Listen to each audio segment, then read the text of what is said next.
Micrometer. Micrometer हमारा एक सूक्ष्म मापी यंत्र होता है जिसे बोलते हैं प्रिसीजन इंस्ट्रूमेंट। इसके अंतर्गत हम छोटी से छोटी माप ले सकते हैं। सबसे छोटी माप इसके द्वारा 0.01 mm ले सकते हैं। माइक्रोमीटर में जो भाग बने होते हैं इसमें आगे वाले भाग को बोलते हैं फ्रेम। इस फ्रेम में हमारा लिखा होता है माइक्रोमीटर किस साइज का है और इसका डिस्काउंट कितना होता है। जैसे इसमें लिखा हुआ है 0 से 25 mm। 0 से 25 mm का मतलब होता है कि इसके द्वारा हम मैक्सिमम 25 mm तक का माप ले सकते हैं। माइक्रोमीटर का जो साइज होता है 0 से 25 mm, 25 से 50 mm, 50 से 75 mm, 25 mm के साइज में ये हमारा उपलब्ध होता है। माइक्रोमीटर के फ्रेम के बाएं तरफ जो भाग लगा होता है इसे बोलते हैं एनविल।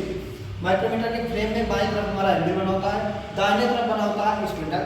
स्पिंडल और एनविल के मदद से ही हम किसी जाम को पकड़ते हैं। ये हमारा जाम है, जाम को इसके बीच में पकड़ेंगे और इसका बाहरी माप लेंगे। बाहरी माप लेने के लिए, जाम को पकड़ने के लिए एनविल और स्पिंडल को यूज करते हैं। स्पिंडल के आगे हमारा लगा होता है स्पिंडल लॉक। जब जाम को हम एनविल और स्पिंडल के बीच में फंसा देते हैं उसके बाद हम स्पिंडल लॉक लगा देते हैं। इसके द्वारा जो माप लिया जाए उसमें साइज में कोई आगे पीछे त्रुटि न होने पाए, इसलिए स्पिंडल लॉक का यूज करते हैं। माइक्रोमीटर जो होता है हमारा नट बोल्ट के सिद्धांत पे काम करता है। माइक्रोमीटर नट बोल्ट के सिद्धांत पे काम करता है।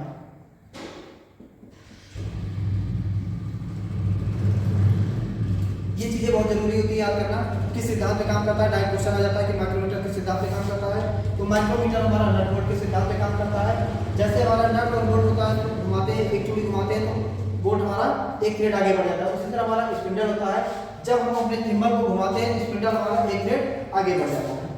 स्पिंडल लॉक के बाद हमारा आता है बैरल या स्लीव। बैरल या स्लीव पे हमारी मार्किंग की होती है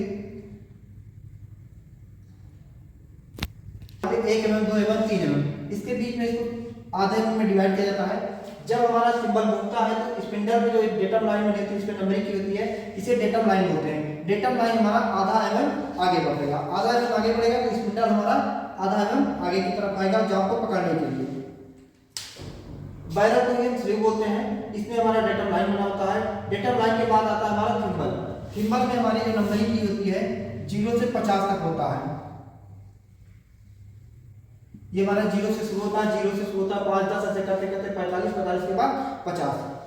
डेटम लाइन के सीध में ही हमारा 0 होता है। अगर डेटम लाइन के सीध में हमारा 0 है तो माइक्रोमीटर में कोई त्रुटि नहीं है, इसमें आसानी से काम कर सकते हैं। जो हमारा मेजरमेंट आएगा एकदम एक्यूरेसी में आएगा।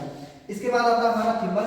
थिम्बल में ये भाग होता है जब थिम्बल के पीछे लगा होता है रेचेट स्टाफ। रेचेट स्टाफ को जब हम घुमाते हैं तो थिम्बल हमारा एक चक्कर घूमता है और जब थिम्बल हमारा एक चक्कर घूमेगा तो स्पिंडल आधी थ्रेड आगे बढ़ेगी, 0.5 mm आगे बढ़ेगी। रेचेट स्टाफ इसलिए लगाते हैं, इसको जब हम घुमाते हैं तो ये हमारा स्पिंडल आगे बढ़ता है। जैसे ही जाम को आके स्पिंडल हमारा टच करता है इस माइक्रोमीटर से चिट चिट की आवाज आने लगती है, तब हम समझ जाएंगे कि जाम हमारा क्लाइंट हो चुका है। रेचेट स्टाफ को घुमाना बंद कर देंगे। रेचेट स्टाफ को तब तक घुमाएंगे जब तक रेचेट माइक्रोमीटर से चिट चिट की आवाज नहीं आएगी। रेचेट स्टाफ का यूज इसलिए किया जाता है कि इसके द्वारा हम स्पिंडल और एनविल पर एक निश्चित दबाव डालते हैं कि जिससे हमारे जाम पर कोई प्रभाव न पड़े, जाम हमारा दबे नहीं। इसलिए इसके बगल में हमारा लगा होता है थिम्बल और रेचेट स्टाफ पे जो स्लॉट कटा हुआ है इसको बोलते हैं नर्लिंग कर दिया। नर्लिंग करने का मतलब रेचेट स्टाफ को हाथ के द्वारा घुमाते हैं तो हाथ से हमारी ग्रिप बने रही, हाथ में हमारा फिसले नहीं, इसलिए पीछे हमारा रेचेट स्टाफ लगा होता है। ये हमारे माइक्रोमीटर के भाग हो गए। माइक्रोमीटर का साइज हो गया, कौन कौन से इसके भाग होते हैं और क्या यूज होता है। इसके आगे का टॉपिक हम अगले वीडियो में डिस्कस